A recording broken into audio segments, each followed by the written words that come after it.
Hey guys, it's Joanne. Welcome back to my channel. If you're new here, thanks for stopping by. And if you're returning, well, thank you again for the support.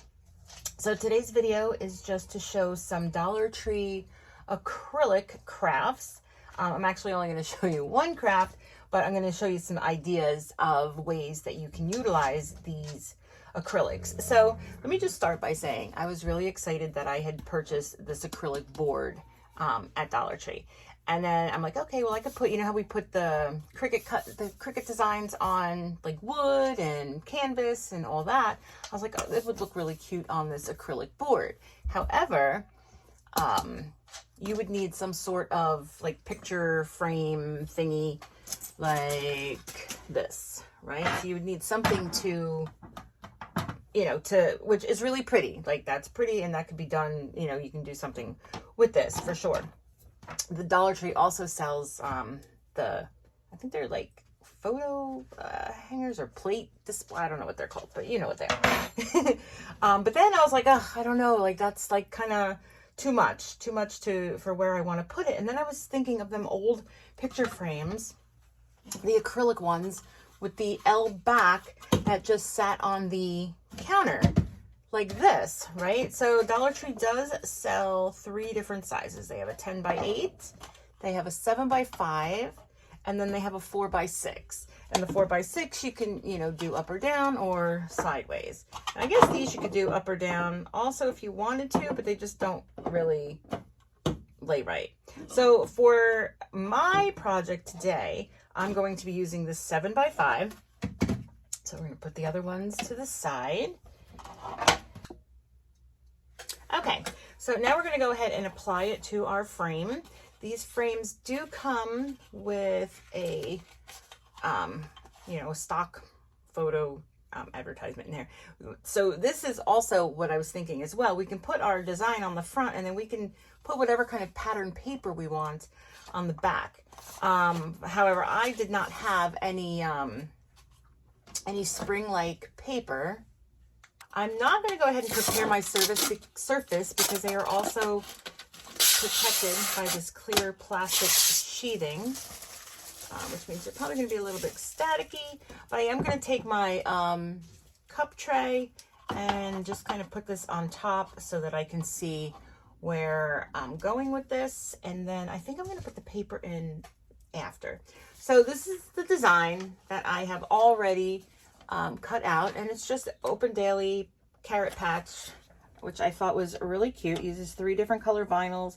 I do have a reel up for that, or a short, or whatever you want to call it, probably on Instagram and Facebook. So I used it was the Cricut black vinyl, and I think it was the Cricut smart vinyl. And then this is just some random vinyl that I had in my stash. I don't have any orange vinyl. My colors of vinyl are really not that great. I figured I could have done gold, but I, kind of stuck with the tan that kind of looked like orange. So I'm just going to try and line this up as evenly as I can here. And I guess I'm going to line up the word carrot patch. And just kind of put it there. And you do kind of have that fold in the plastic behind it to give you a sort of placement. So if I go from the end of that, that's a 1/2 inch, and if I go from the C to that, that's about a 1/2 inch. So I don't know if I'm going to get much better, maybe a tad, but we start playing around with that and then we just mess everything up. So let me go ahead and burnish this down.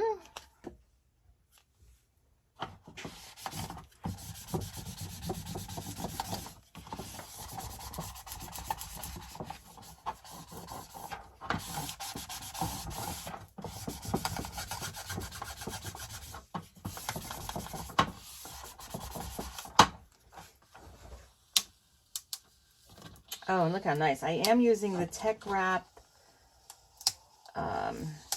transfer paper. I think it's a low tack, and I think, no, I don't think. There's no grid lines on this one, but it works pretty well. They do also make one with the grid lines. So now let's see what happens here. So that worked well. I have like a little, okay, so it looks like a little hair got under there somehow. And I don't know, okay, so that looks like just maybe something off my hands. And then I did mess up the A. I lost that middle piece. So I'm just hoping that that kind of stays. I'm making several of these for Easter gifts. So I will be careful of the next one. I was using the new, well, new to me, the Teckwrap weeding pin, which is very sharp. And I've come to conclude that it's better to use it for the smaller things opposed to like the bigger ones. So I think we still use our regular weeding tool for the bigger pullouts, and then for these smaller ones, like these smaller ones down here, these letters, this was definitely easier. I had a struggle on the bigger ones. So then we would just take this, right? And then we're going to put our piece of paper behind it. And guys, just look how cute that looks. Oh my goodness.